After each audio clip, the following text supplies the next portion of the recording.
Hey guys, and welcome to the Watchtower Watch Reviews with your host DK, and today we're looking at another Microbrand. So the Microbrand in question is MMI. They're based out of the Far East and they have their new watch available called the Turret. So they were kind enough to send me two variants of the Turret. There is the date version, which has a very unusual date complication that we'll get into in the review, and also a no date DLC coated black version with kind of gold indices. Both pretty nice, but both with their flaws, unfortunately. So, do I think you should pick up either of them? Do I think they're worthwhile for the money? And what are these flaws I'm talking about? Well, we're going to get into that right now in the review. Let's get to it. So no unboxing today for you guys because I just received these two in a bubble wrapped cardboard box. However, I do have two watches in show for you.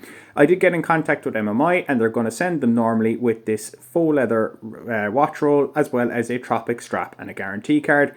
These come with both the brown and black version and also the stainless steel one. I think there is other colorways available on the website, but I will have to let you guys figure that one out for yourselves. Link will be in the description of the video as per usual.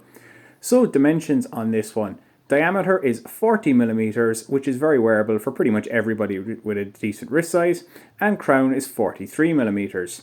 Lug tip to lug tip is 46.6 millimeters, so again it doesn't wear massively on the wrist. Lug width is 22 millimeters with the bracelet tapering down to 20 millimeters at that clasp. Thickness is 13.3 millimeters, so this is a proper tool dive watch size watch.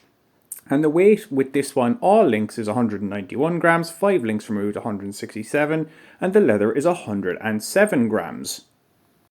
So specs on this one, well it is all 316L stainless steel on this particular one with the bracelet.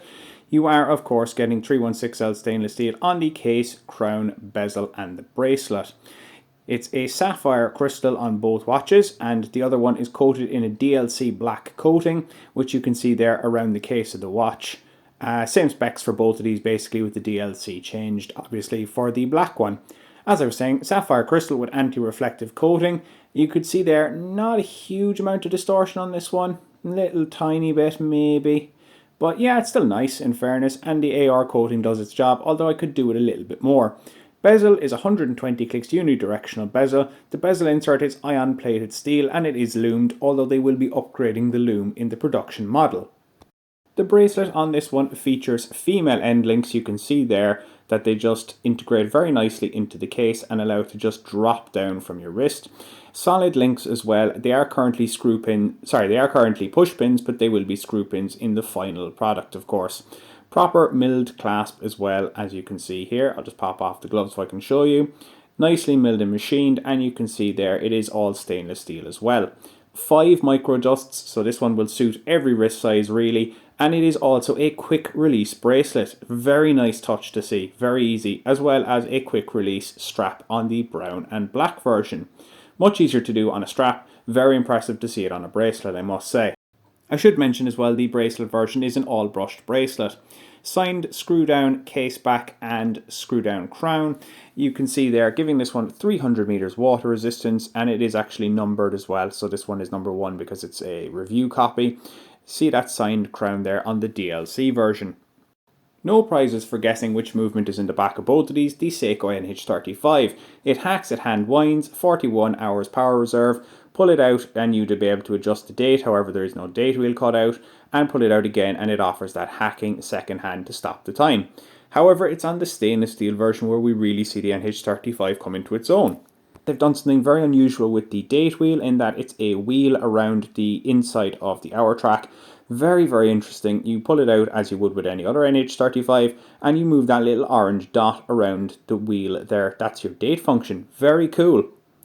Macro shot now, and you can see that logo printed at 12 o'clock with turret and 300 meters and down there at the 6 o'clock. Double baton indices for 6 and 12, baton indices applied all the way around for everything else, and a printed minute track and printed date wheel.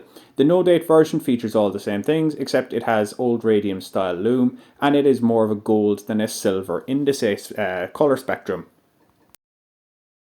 And here it is out on my 7-inch wrist. So I've thrown on the leather DLC one first. I'll have both of these on and I'll give you a couple of strap shows as well.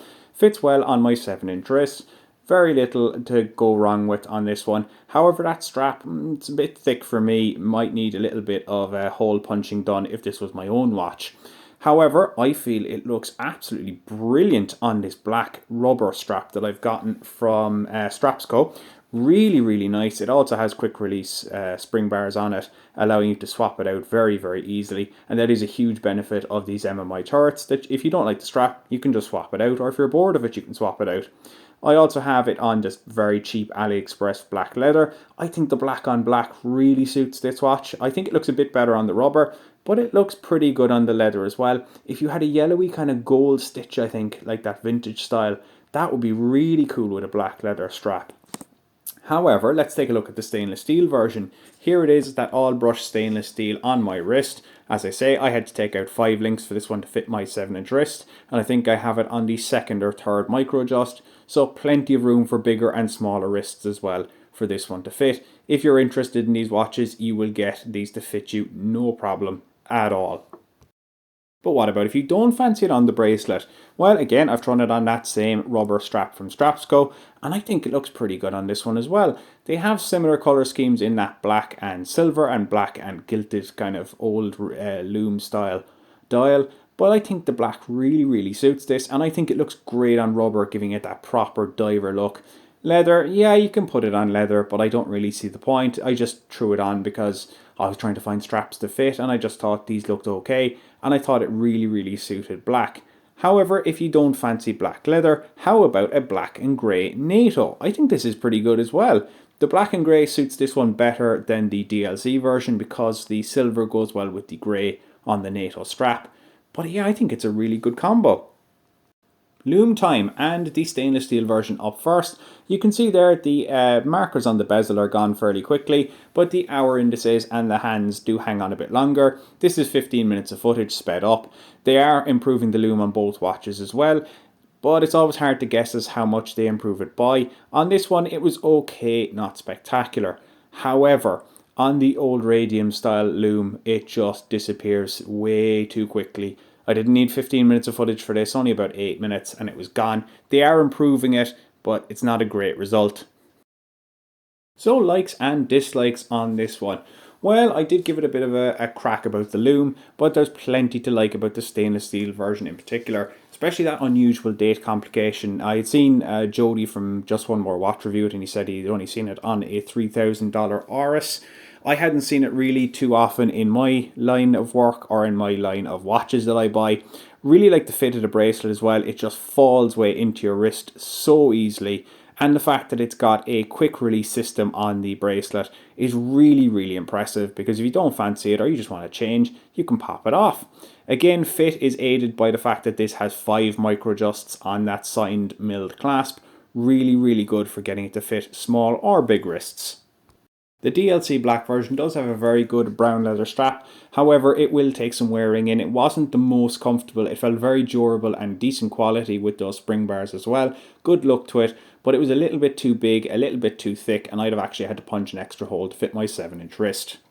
A thing I dislike, unfortunately, is about the novelty of this date wheel. It looks cool, but in terms of actually looking good and being able to be readable, it's not the best. They're changing from an orange dot to a red dot and making it bigger, but it's still a bit hard to read. Also, as much as I like the fit of the bracelet, it pulls hairs awfully. It's a H-link bracelet with solid links and solid end links, but it just pulled all the hairs in my arm. I'm not a hairy guy, so if you are a hairy guy, you could be in trouble with this one. Also, there's a bit of play in this bezel. Again, it's a review copy, so maybe don't read too much into it, but I found that when I turned it, it didn't fully line up. It was always a little bit to the left or a little bit to the right, and I reckon it's because of that small triangle up at the 12 o'clock position. I don't think it's big enough to kind of ignore the fact that it's not fully centered. If it was a bigger triangle, you'd have a bit more error, a bit more room for error. And it's the same on the DLC black. It's the small triangle I think is killing it. Because if you had a bigger triangle, it would just, you'd have a bigger point for it to line up, and you'd probably be a bit more accepting if it was slightly off. But yeah, with the small triangle, it just doesn't look quite right, and it's always a little bit left or a little bit right. Also, there is a bit of play in that bezel as well. It doesn't quite, click into place the whole time. The biggest offender, though, is the fact that this is still an NH35 movement, not an NH38 no-date variant. Such a shame that they've done this, because it just clicks away the whole time and you can hear it here and it's doing nothing.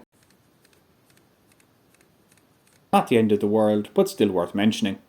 So there you have it, my review of the MMI Turret. Do I think it's worth the money? Yes, if you like the date complication. However, I always have a problem with companies who send watches out and then say, oh, we'll fix it later on. It's very hard for a reviewer like me to give you a proper, accurate description of the watch when they always say, we're going to fix this in the production model. It's easier when it's something hard, like it's changing, say, screw links to pins or pins to screws, whatever. But when they say we're going to improve the loom, that means nothing, because we don't know what improve the loom means. As I say, it did have its issues. Personally, I wasn't a fan of either of them enough to put my own money down on the watch. But I think it's a respectable effort from the company with the MMI Turret, and I think it was a worthwhile effort. So guys, if you liked the review, don't forget to leave a like, comment and subscribe onto the channel. I have been your host DK, this has been the Watchtower Watch Reviews, and I will see you guys next time.